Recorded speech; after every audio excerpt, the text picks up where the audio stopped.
Hello medias எல்லாரும் எப்படி இருக்கீங்க? இன்னைக்கு நம்ம பேச போற விஷயம், ஒருவேளை நீங்க இதை வந்து ஸ்கூல்ல காலேஜ்ல கூட அவ்வளோவா படிச்சிருக்க வாய்ப்பில்லை. இதை தெரிஞ்சுக்கிட்டா நான் ஒரு தமிழன் அப்படின்னு சொல்றதுல உங்களுக்கு ஒரு தனி கெத்தே வரும் அப்படின்னு தான் சொல்லி ஆகணும். யோசிச்சு பாருங்க, இன்னைக்கு நம்ம ஐபோன் யூஸ் பண்றோம், சேட்டலைட் அனுப்புறோம். ஆனா 2000 வருஷத்துக்கு முன்னாடி எந்த ஒரு மிஷினுமே இல்லாம ஒருத்தர் வந்து ஓடுற ஆத்துக்கு நடுவிலேயே கல்லணை கட்டினாரு. அது யாருன்னு உங்களுக்கே நல்லாவே தெரியும், கரிகால சோழன். அந்த கல்லணைக்கு மேல வந்து இன்னைக்கு வந்து லாரி காரு எல்லாமே இப்படி போயிட்டு இருக்கு. இது எப்படி சாத்தியம்? கடலுக்கு அடியில ஒரு நகரமே இருந்ததா சொல்றாங்க. அது உண்மையா? சிமெண்ட் இல்லாம தஞ்சை பெரிய கோயில் எப்படி 1000 வருஷமா விழுதுகள் இல்லாம நிக்குது? தமிழர்களோட சீக்ரெட் சயின்ஸை பத்தி இந்த வீடியோல நம்ம தெளிவா பார்க்க போறோம். நான் உங்கள் பிரபா சந்திரன். இது உங்கள் டாக்கிங் பிக்சர்ஸ். மறக்காம ஸ்கிப் பண்ணாம சப்ஸ்கிரைப் பண்ணிட்டு வீடியோ பாருங்க. வாங்க வீடியோக்குள்ள போகலாம்.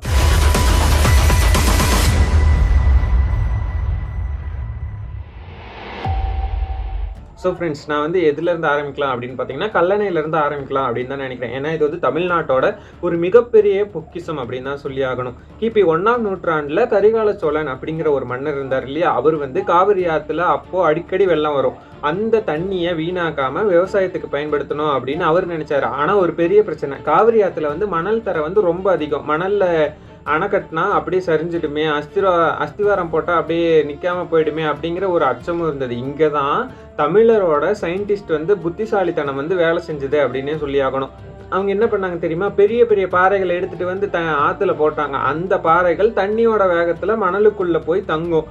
அதுக்கு மேலே இன்னொரு பாறையை வைப்பாங்க. 2 பாறைக்கும் நடுவில் ஒரு வகையான ஒட்டும் களிமண்ணை பூசினாங்க. இதுக்கு பேர் தான் ஸ்கவுரிங் டெக்னாலஜி அப்படின்னு சொல்கிறாங்க. இன்னைக்கு நம்ம லேட்டஸ்ட்டாக கற்றுக்கிற ஹைட்ராலிக் இன்ஜினியரிங்கை கரிகாலன் அன்னைக்கே பண்ணிட்டாரு. இதனால தான் கல்லணை உலகத்துக்கே ஒரு இன்ஜினியரிங் படமாக இருக்குது. பிரிட்டிஷ் இன்ஜினியர் ஆர்தர் காட்டன் இதை பார்த்துட்டு போய் மிரண்டு போயிட்டு இவர் என்ன பேர் வச்சார் தெரியுமா? த கிராண்ட் அணிக்கட்னு பேர் வச்சாருன்னா பார்த்துக்கோங்களேன், இது எவ்வளோ பெருமையான விஷயம் தமிழர்களுக்கு அப்படின்னு. அடுத்தபடியாக நம்ம பார்க்க போகிறது அமெரிக்காவை கொலம்பஸ் கண்டுபிடிச்சாருன்னு நம்ம படிச்சிருப்போம். ஆனால் அதுக்கு முன்னாடியே கடலை தங்களுக்குள்ள வச்சிருந்தவங்க தான் தமிழர்கள் அப்படின்னு சொல்லி ஆகணும். கப்பல் கட்டுமானத்தில் தமிழர்கள் கட்டின கப்பல்கள் வந்து சாதாரணமானது இல்லை. கப்பலோட அடிப்பகுதியில் 2 அடுக்கு மர பலகைகளை வந்து வச்சிருப்பாங்க. நடுவில் ஒரு விதமான பிசின் தடவுவாங்க.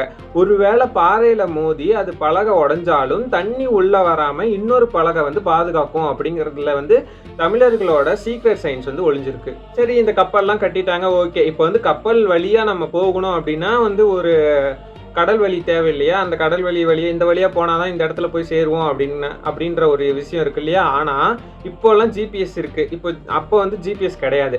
ஆனால் நட்சத்திரங்களோட நகரை வச்சு ஆளி அப்படிங்கிற கருவியை பயன்படுத்தி திசையை துல்லியமாக கண்டுபிடிச்சாங்க தமிழர்கள். இதுலேயுமே தமிழர்களோட சீக்ரெட் சயின்ஸ் இருக்கிறதா வந்து வெளிவந்திருக்கு. இதனால தான் ராஜேந்திர சோழனை மலேசியா, இந்தோனேஷியா, ஸ்ரீலங்கா வரைக்கும் போய் போர் செஞ்சு ஜெயிக்க முடிஞ்சது அப்படின்ற ஒரு தியரியுமே இருக்குது. கடல் கடந்த தமிழன் அப்படிங்கிற ஒரு வார்த்தை வந்து சும்மா சாதாரணமாலாம் யாரும் அப்படியெல்லாம் கொடுத்துட மாட்டாங்க. அது வந்து ஒரு பெரிய வார்த்தை. இது தமிழர்களுக்கே உரித்தான ஒரு முக்கியமான சீக்ரெட் சயின்ஸ் தொழில்நுட்பம் மூலியமா தமிழர்களுக்கு கிடைத்த ஒரு பெருமை அப்படின்னு தான் சொல்லி ஆகணும். அதுக்கப்புறம் தமிழர்கள் சித்த மருத்துவம், அப்புறம் டிஎன்ஏ ரகசியம் இதெல்லாம் இருக்கு இல்லையா, இதுலேயுமே தமிழர்கள் கொடி கட்டி பறந்தாங்க அப்படின்னு தான் சொல்லி ஆகணும். இப்போ உங்களுக்கு ஒரு தலைவலினா பேராசிட்டமல் போடுறீங்க, ஆனால் சித்தர்கள் அன்னைக்கே உணவே மருந்து அப்படின்னு சொல்லிட்டு போயிட்டாங்க. அவங்க எழுதின ஓலைச்சுவடிகளில் இன்னைக்கு இருக்கிற மருத்துவத்துக்கே சவால் விடக்கூடிய பல விஷயங்கள் இருக்கிறதாகவும் வெளியே வந்துட்டு இருக்கு. உதாரணத்துக்கு, ஒரு குழந்தையோட தாயோட கருப்பையில எப்படி கரு வளருது அப்படிங்கிறத அப்படியே தலைப்புல ஒரு மைக்ரோஸ்கோப் கூட இல்லாம அக்யூரேட்டா அப்படி அழகா வரைஞ்சி ஒரு ஸ்டாச்சு மாதிரியே கல்வெட்டுல செதுக்கியும் வச்சிருக்காங்க. இதுல காயங்களுக்கு, அதாவது அறுவை சிகிச்சை எல்லாம் பண்ணா காயம் ஏற்படும் இல்லையா, அந்த காயங்களுக்கு தையல் போடுறதுல இருந்து விஷக்கடிக்கு மருந்து வரைக்கும் எல்லாமே சித்த மருத்துவத்துல இருக்கு அப்படின்றதையும் ஒரு தெளிவான ஒரு நோட் புக்லயே எழுதி வச்சிருக்காங்க. இதுல நரம்பு மண்டலம், நம்ம உடம்புல இருக்கிற 72,000 நரம்புகளை பத்தி அவங்க அன்னைக்கே மேப் போட்டும் வச்சிருந்திருக்காங்க. இதெல்லாம் வெறும் ஆன்மீகம் மட்டும் இல்லை, இதெல்லாம் வந்து ஒரு பயோமெடிக்கல் சயின்ஸ் அப்படின்னு தான் சொல்லி ஆகணும். அடுத்தபடியாக நம்ம பார்க்க போகிறது என்ன அப்படின்னு பார்த்தீங்கன்னா, தமிழர்களோட வானியல் அறிவுகள் மிக துல்லியமானது அப்படின்னு தான் சொல்லி ஆகணும். கலிலியோ வந்து டெலஸ்கோப் கண்டுபிடிக்கிறதுக்கு முன்னாடியே பூமி உருண்டை அப்படின்னு சொல்லிட்டு தமிழர்களுக்கு தெரியும். ஏன் அப்படி சொல்கிறேன் அப்படின்னு கேட்டிங்கன்னா, சுழன்றும் ஏற்பினது உலகம் அப்படின்னு வள்ளுவர் சொன்னதுலேயே பூமி சுத்துது அப்படின்னு சொல்லிட்டு தெளிவாக சொல்லிட்டாரு. இதுலேயே நம்ம புரிஞ்சுக்கலாம் பூமி சுத்துது, பூமி ஒரு கோள வடிவம் அப்படின்னு சொல்லிட்டு நம்ம திருவள்ளுவர் தெளிவாக சொல்லிட்டாரு. நம்ம ஊரில் ஞாயிறு திங்கள் கிழமைகளுக்கு பேர் வச்சிருக்கோம்ல. ஞாயிறுனா சூரியன், திங்கள்னா சந்திரன். சூரியனை மையமாக வச்சு எப்படி ஒரு காலண்டர் உருவாக்கணும் அப்படின்னு சொல்லிட்டு அவங்களுக்கு தெரிஞ்சிருக்கு. கிரகணம் எப்போ வரும், கோள்கள் எந்த திசையில் இருக்கும் அப்படிங்கிறத துல்லியமாக கணிச்சது தான் பஞ்சாங்கம் அப்படின்னு சொல்கிறாங்க. இதில் இன்றைக்குமே சேட்டலைட் டேட்டாவோட ஒத்து போகுது அப்படின்னா பார்த்துக்கோங்களேன். இது வந்து தமிழர்களோட வானியல் அறிவில் மிக சிறந்த அறிவு தானே. அடுத்தபடியாக நம்ம பார்க்க போகிறது என்ன அப்படின்னு கேட்டிங்கன்னா கீழடி தான். இன்னைக்கு வரைக்குமே இந்த கீழடி வந்து ஃபேமஸ் தான். கீழடி இந்த ஒரு வார்த்தை போதும் இந்திய வரலாற்றையே மாற்றி எழுத. ஏன்னா அங்கே கிடைச்சிருக்க சிஸ்டம் அப்படி வடிகால் அமைப்பு அப்படின்னு சொல்கிறாங்க. இது வந்து தமிழர்களோட வடிகால் அமைப்பை பற்றிய முக்கியமான தகவல் வந்து கீழடியிலேருந்தே கிடைச்சிருக்கு. 2500 வருஷத்துக்கு முன்னாடியே சுட்ட செங்கற்களை வச்சு கழிவுநீர் வெளியேறதுக்கு மூடிய வடிகால்கள், அதாவது கவர்டு ட்ரைனேஜை அன்னைக்கே அமைச்சிருக்காங்க.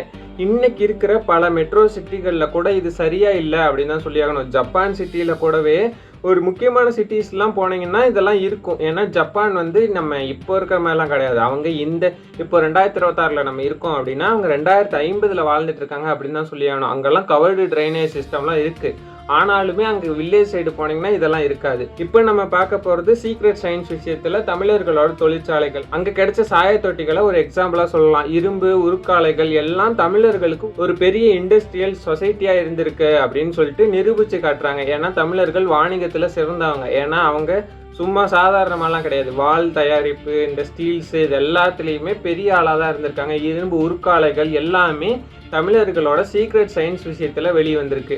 இதில் இன்னொரு முக்கியமான விஷயமும் இருக்குது. தமிழர்களோட சீக்ரெட் சயின்ஸில் தமிழர்களுக்கே உரித்தான எழுத்தறிவும் இருந்திருக்கு. அங்கே கிடைச்ச சாதாரண பனை ஓடுகளில் கூட ஆதன் சாதன்னு பேர் எழுதியிருக்கு அப்படின்னா பார்த்துக்கோங்களேன். அப்போவே சாதாரண மக்களுக்கும் படித்தவங்களாக இருந்திருக்காங்க.